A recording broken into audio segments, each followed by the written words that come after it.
¿Usted ha pensado que hay un santuario en el cielo? Me pregunto, ¿el mundo entero sabe que hay un santuario en el cielo?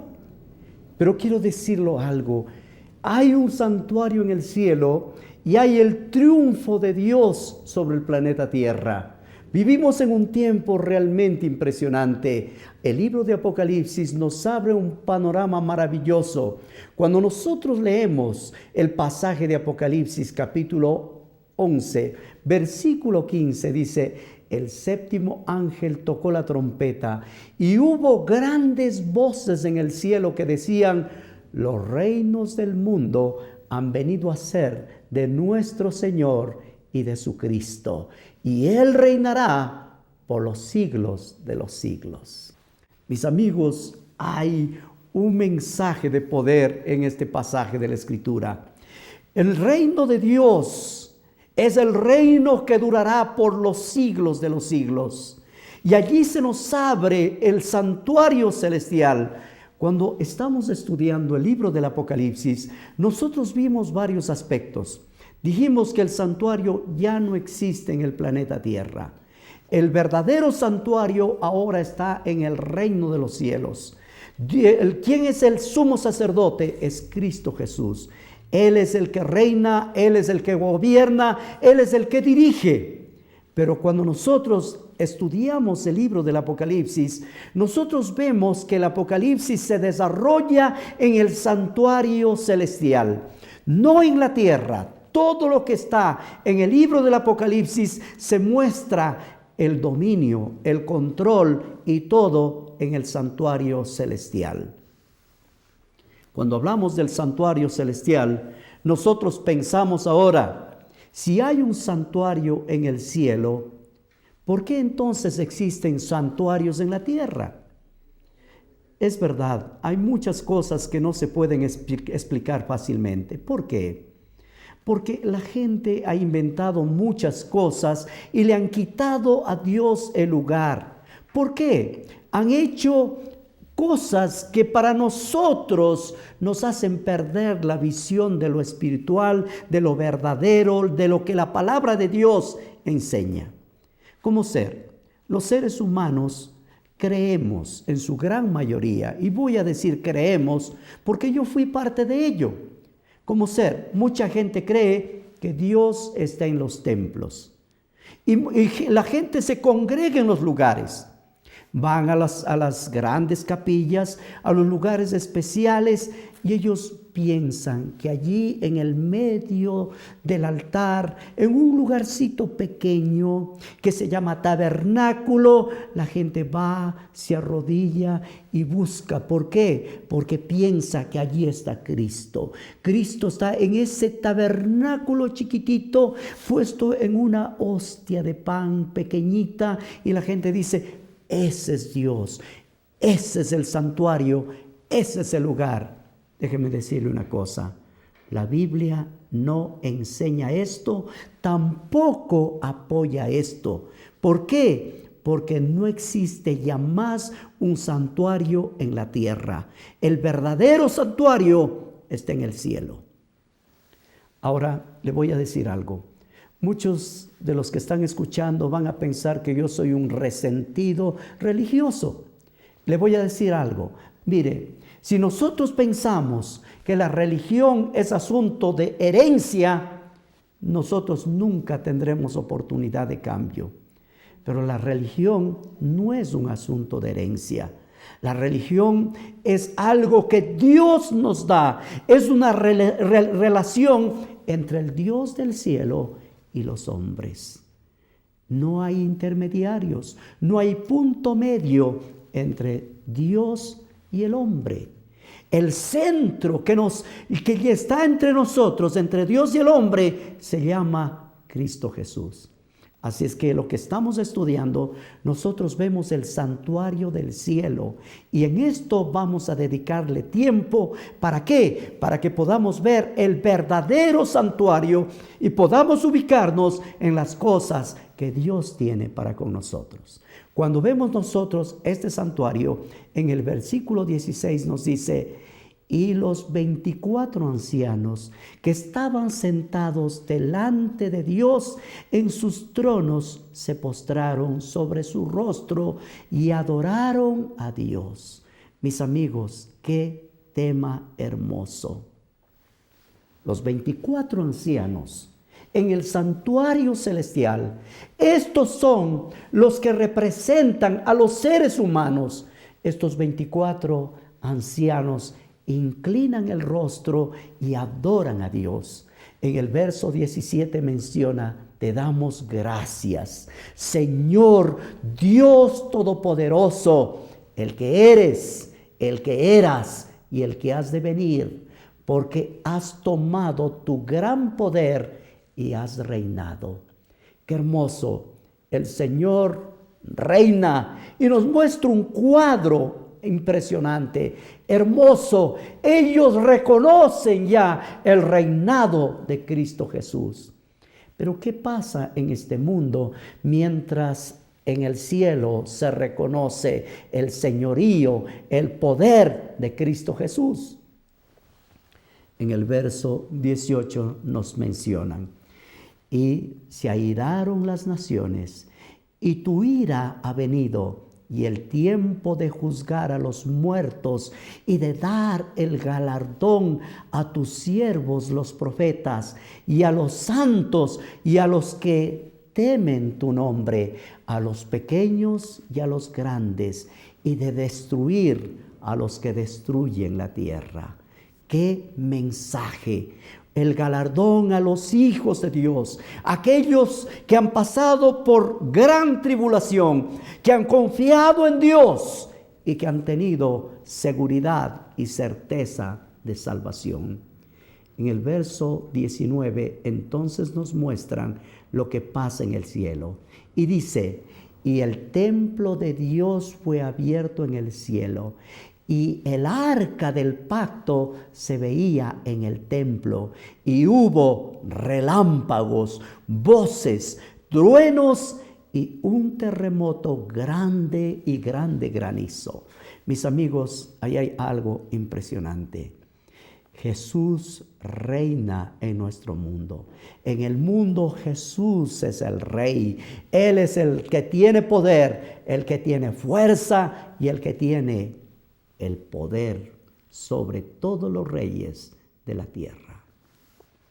Mis amigos, algo que nosotros necesitamos pensar: en la tierra no hay más santuarios. ¿Por qué? Porque Jesús ascendió al cielo y ahora Él tiene en el trono de Dios el santuario celestial. Mis amigos, los seres humanos necesitamos volver nuestros ojos al santuario del cielo. Nosotros no podemos hacer otra cosa. ¿Qué ha hecho el anticristo?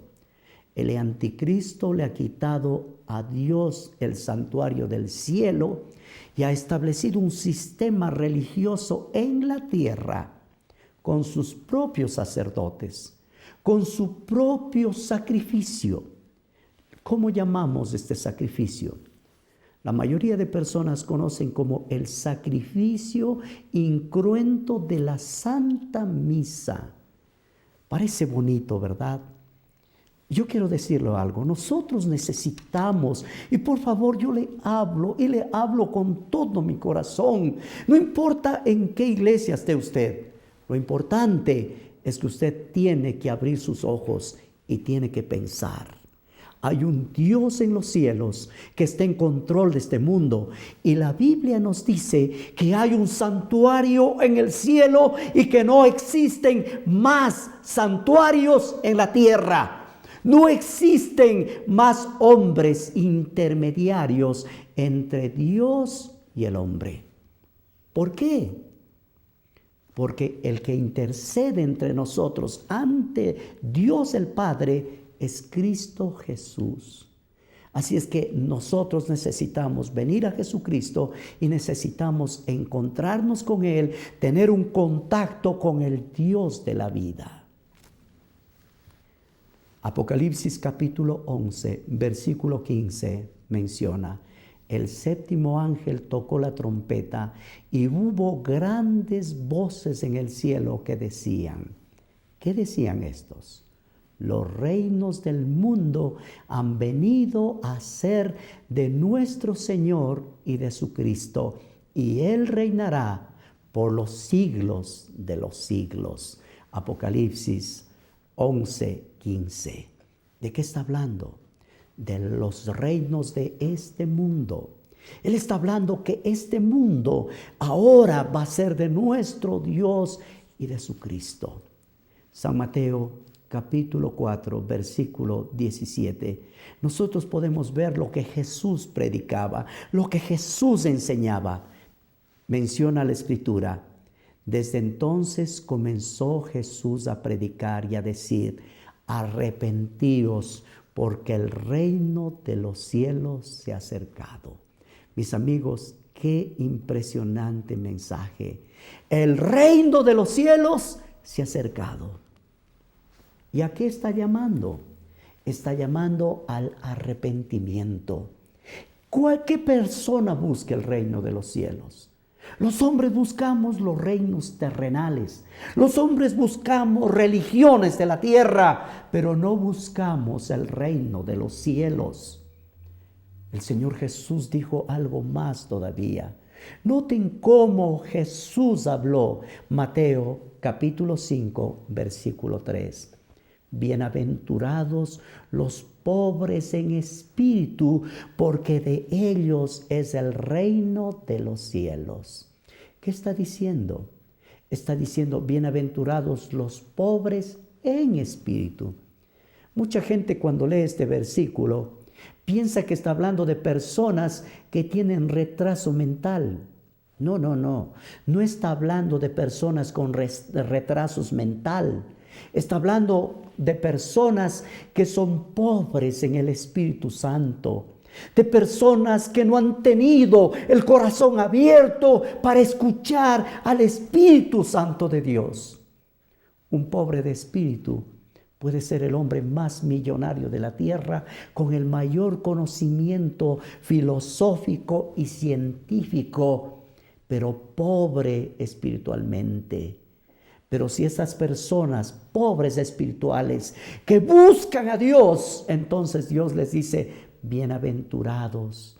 ¿Por qué? Porque de ellos es el reino de los cielos. Quizás usted necesita reconocer que el Espíritu Santo de Dios le está hablando. El Espíritu Santo está tocando su corazón porque usted tiene una necesidad espiritual. Mateo capítulo 9, versículo 35. Allí vemos el ministerio de Jesús. Dice, recorría Jesús todas las ciudades y aldeas, enseñando en las sinagogas de ellos y predicando el evangelio del reino. ¿Cuál era el mensaje de Jesús? El evangelio del reino. Pero junto con la predicación del evangelio del reino, Jesús hacía cosas extraordinarias. Sanaba toda enfermedad y toda dolencia del pueblo. ¡Qué hermoso! Mis amigos, Jesús vino para mostrarlos que Él tiene amor por los seres humanos. Un amor tan grande, tan extraordinario. Dios no se complace en el sufrimiento. ¿Por qué? Porque el reino de los cielos es gozo, paz, amor. En el reino de los cielos no existirá más enfermedad, no existirá más muerte, no existirá más llanto, no existirá más clamor ni dolor. ¿Por qué? Porque en el reino de Jesucristo no existirá más muerte. Porque en el reino de Jesucristo el pecado habrá terminado para siempre. Mi amigo, yo le invito a venir a ese reino maravilloso. Jesús predicaba y hablaba del reino maravilloso que Él tiene para sus seguidores. San Juan capítulo 3, versículo 5. Respondiendo Jesús, de cierto te digo, que el que no naciere del agua y del Espíritu no puede entrar en el reino de Dios. ¿Qué es lo que el Señor nos está diciendo aquí? Nos está hablando del reino de Dios. Y nos dice que si nosotros no nacemos, ¿de qué? Del agua y del Espíritu. Nacer del agua significa cuando nosotros aceptamos a Jesucristo, cuando entramos en comunión con Él, entonces el Señor nos hace participantes del reino de los cielos a través del bautismo. Les digo una cosa, y voy a tocar así brevemente, más tarde voy a hablar un poco más. En la Biblia, el bautismo es solamente para personas adultas que entienden, que creen y que analizan. En la Biblia no existe bautismo de niños. Entonces usted me va a decir, ¿y lo que hicieron conmigo? Bueno, lo que hicieron con usted, también hicieron conmigo. A mí me bautizaron a los 8 días de nacido. Y la gente pensó que con lo que habían hecho conmigo ya era suficiente. No, mis amigos, no es suficiente. Yo tuve que entender la palabra de Dios, conocer la palabra de Dios, aceptar la palabra de Dios. Y cuando ya fui un hombre, reconocí que necesitaba nacer del agua y del Espíritu para ser perdonado mis pecados y poder ser parte del reino de Dios. Así es que lo que le estoy hablando a usted es que usted necesita nacer de nuevo. Pero ¿qué pasaba en el cielo después de todo esto? Hay algo interesante. Se habla de los 24 ancianos. Apocalipsis 11:16 dice, y los 24 ancianos que estaban sentados delante de Dios en sus tronos, se postraron sobre sus rostros y adoraron a Dios. Qué hermoso. Mis amigos, estos que representan a los seres humanos, se postraron y adoraron a Dios. Esto es bello, es hermoso. En el verso 17 encontramos una acción importante. Noten lo que dice. Te damos gracias, Señor Dios Todopoderoso, el que eres, el que eras y el que has de venir, porque has tomado tu gran poder y has reinado. Mis amigos, ahí hay algo hermoso. ¿Qué es lo que pasa? Adoran a Dios, reconocen con acción de gracias. Y esto es importante. Los seres humanos necesitamos aprender a dar acción de gracias. San Juan capítulo 11, versículo 40 en adelante. Jesús les dijo, ¿no te he dicho que si crees verás la gloria de Dios? Y Él lo está hablando de la resurrección de Lázaro. Pero en el verso 41 dice, entonces quitaron la piedra de donde había sido puesto el muerto. Y Jesús, alzando sus ojos a lo alto, dijo, Padre, gracias te doy por haberme oído. Qué hermoso, mis amigos. Jesús nos enseñó que debemos dar gracias a nuestro Dios. ¿Qué es lo que pasa en las naciones cuando están sucediendo estas cosas? Primero, las naciones se llenan de ira. ¿Qué está pasando? Están airadas, están pasando por problemas realmente difíciles, están pasando por un momento sumamente duro. ¿Por qué? Porque las naciones habían perdido su poder. Noten en el libro de Apocalipsis, capítulo 11, versículo 18. Y se airaron las naciones, y tu ira ha venido, y el tiempo de juzgar a los muertos y de dar el galardón a tus siervos, los profetas, y a los santos, y a los que temen tu nombre, y a los pequeños y a los grandes, y de destruir a los que destruyen la tierra.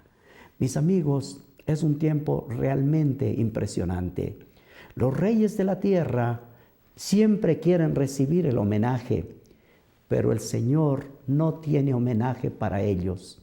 Los hombres darán homenajes, pero Dios es el único que merece recibir homenaje. ¿De qué estamos hablando entonces? En la antigüedad, los romanos, ellos empezaron a gobernar de una manera muy especial.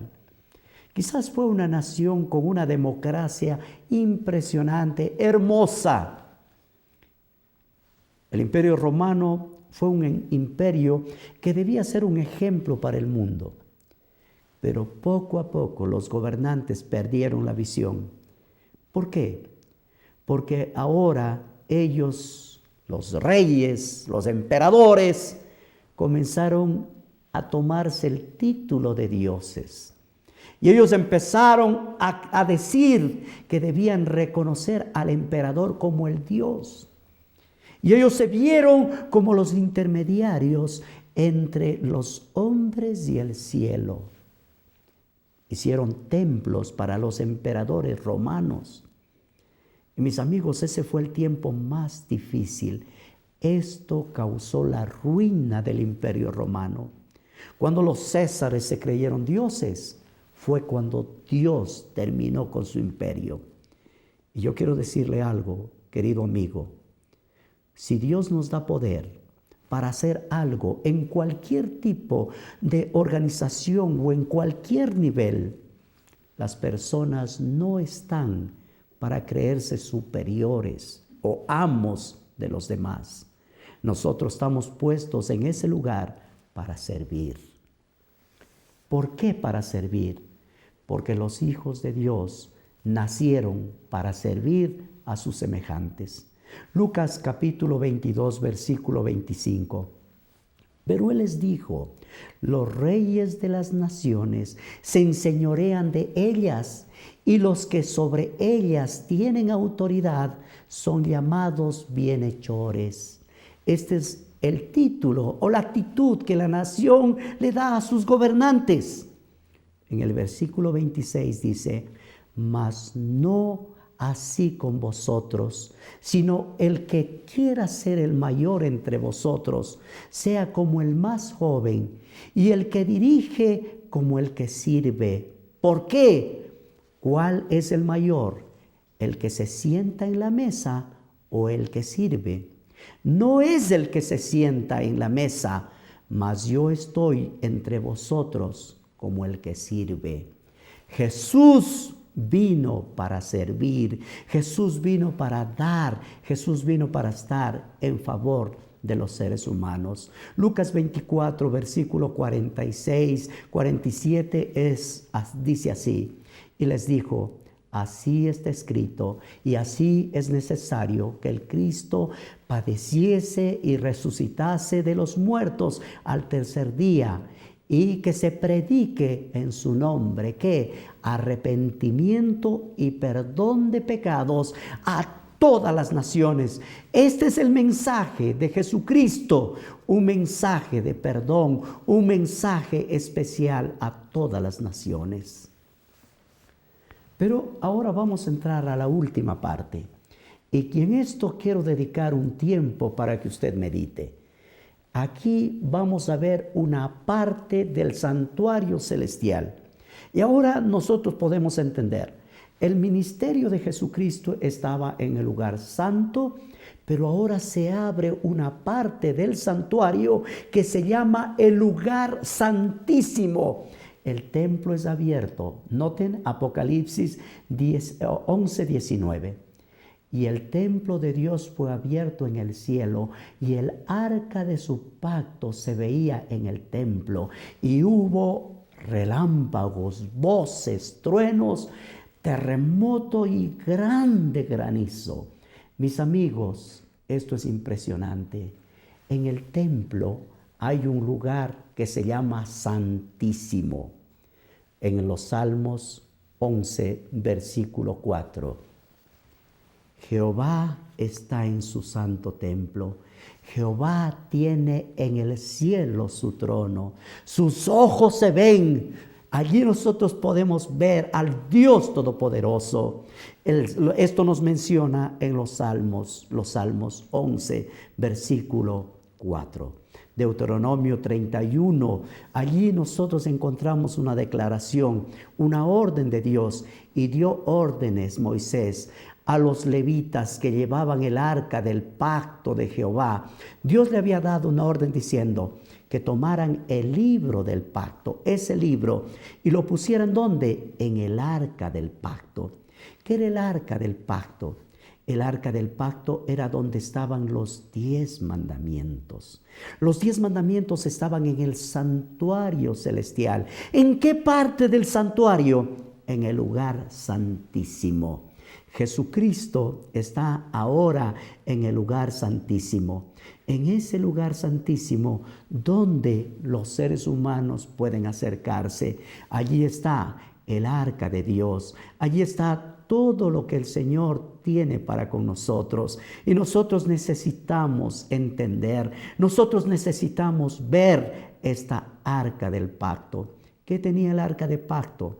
Estaba cubierta de oro, estaba allí todas las cosas que Dios había puesto.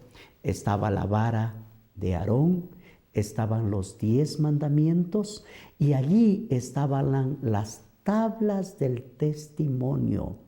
En el día del juicio, los seres humanos tenían que responder ante lo que habían hecho cuando Dios les había dado la libertad de hacer, de obedecer la ley de la libertad. Había un día que se llamaba el día del juicio y el sacerdote entraba en el lugar santísimo, allí frente al arca del pacto. Una vez al año, ese lugar era el lugar más santo del santuario de la tierra. Pero en este momento, en esta parte de las Escrituras, se abre el lugar santísimo y podemos ver el arca del pacto. Mis amigos, yo quiero llevarles a una reflexión. Primero, en este mundo, la gente ha quebrantado todos los pactos con Dios. Han destrozado la santa ley de Dios. Han establecido una ley hecha por los hombres, por los concilios y por los sacerdotes. Y el resto del mundo están siguiendo leyes de hombres. ¿Qué estoy diciendo? Estoy diciendo que nuestra sociedad, que nuestro mundo religioso es un mundo totalmente engañado. Usted me va a decir, ¿esto es verdad? Sí, mi amigo, es verdad. Si usted quiere saber estas cosas, le voy a decir con todo mi corazón, no confíe en las palabras de los hombres. No confíe en asuntos de religión. No confíe en religiones. Vaya a la Biblia. Abra la Biblia. Busque a Dios. Busque lo que el Señor dice.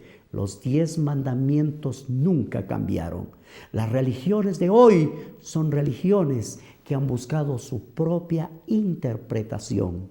La Biblia dice, acuérdate del sábado para santificarlo.